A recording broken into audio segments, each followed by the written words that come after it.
I grew up in a split household where my dad is a strong Christian and my mom hasn't yet come to know Jesus. I did feel a duty to go to church, but it was more to make my dad happy. I would say actually as I got older, I became more of an atheist. For me, I wouldn't have called Christianity a joke, but I wasn't far away from it. I thought it was highly unbelievable, highly unlikely to be true, and just a crutch that people used to either get through hard times or simply because they were brought up in the Western first world life. I was fortunate enough right after college to become a failed professional tennis player. So I was lucky enough to get a coaching job right off the circuit at the University of North Georgia. And in 2013, I met a girl, Brooke. For sure was the love of my life. She was beautiful inside and out. The moment I laid eyes on her, for whatever reason, I was like, this is the woman that I'm gonna marry. And we started dating, and probably 3-4 months into the relationship, she had a hard conversation with me where she sat me down and said, Tom, like, wow, this is great, I love you, things are going really well, but I'm struggling here because I really believe that Jesus is the way, the truth, and the light, and I can see us getting married one day, but I would struggle to not raise our children in a Christian home. So when I finished my master's in 2014, I begun the journey. I was like, I don't really know where to start, so I'm just gonna start with big questions that I have off the top of my head, like, how do all the animals on planet Earth fit into one boat? Like, this isn't right, like, that's impossible. And I just began to dive in. I read books, listened to podcasts. It was like strap into the roller coaster of exploring Christianity. And Brooke was right there on the journey with me. In 2021, we were driving. I distinctly remember the conversation we had. She kind of turned to me with her picture perfect gaze and she was like, so, how's the search going for God? And I told her on that day, like, I'm actually really close. Like, I'm close. So it can't have been more than a few weeks later where it was a normal Wednesday in Manhattan. Or so I thought it was a normal day. Kind of find out God orchestrated everything on that day. I got up, Brooke was off work that day, she got in the car, the sun was shining. I can only imagine that she was bumping to Elevation or Brandon Lake or some sort of worship music. And then I got home, sat on the couch, and I pulled up Facebook. And the first thing that was on there was a live local news crew in Topeka, Kansas, and there was a big wreck. And somebody wrote on there, like, one fatality, Wyatt Kia Forte.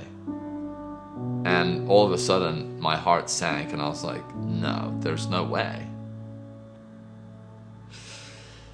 So I started calling everybody, and nobody had heard from her. Obviously, like, panic begins to set in, because now 6:30 arrives. There was a knock at the door, and it was two Kansas state troopers, and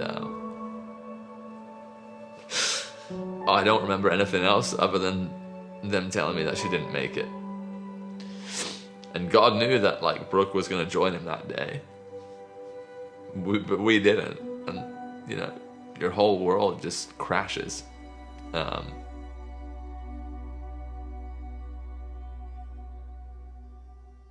So a pastor accompanies the state trooper, Pastor Lewis, and everybody was gathered in my apartment. There was probably 15 or 20 of the Kansas family that we had come to call ourselves. And I was led to go and read Brooke's Bible. Pastor Lewis led a prayer, and Pastor Lewis came back a couple days later, and I had a MacBook at the time with all this research that I had done. I had quoted the book and the page and how it related to God.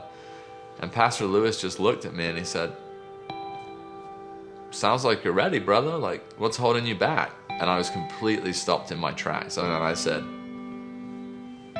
you're right. The time is right now. Like, I need to give my life to Christ right now. And he baptized me in my apartment that day. And I know it's founded on truth. Like, scripture is inerrant. The resurrection is undefeated. And it's true, and I'm, like, so proud of Brooke for, like, staying true to the course. I mean, I wish we could have lived that life and walked together in God's light But I now know that she's fully alive and with Christ, and now I'm walking the journey and trying to be salt and light. I think it's Psalm 116, you know, it literally says like the cords of death entangled me. I mean, I remember the night that she passed, I didn't go to bed till 5 a.m. And there was a moment that night where I was like, I do not want to live. Like, take me now. Like, I'm done. Like, I don't want to live anymore. When the cords of death were entangling me and I felt like I had one foot in the grave, like, I felt like God just reached his hand down and just yanked me straight out of the grave. That's the best way I can describe it. Like, he pulled me by the scruff of my neck from death to life, you know, and I'll be forever thankful for that. There's lots of things that I walk through now, grief, depression, but I can now take confidence on the dark days that, like, God has defeated sin, the grave, death, and given us salvation. And so even on my dark moments and dark days, I now have that firm foundation. Like, it is founded on this rock, and no matter what, everything is going to be okay, because God makes everything okay.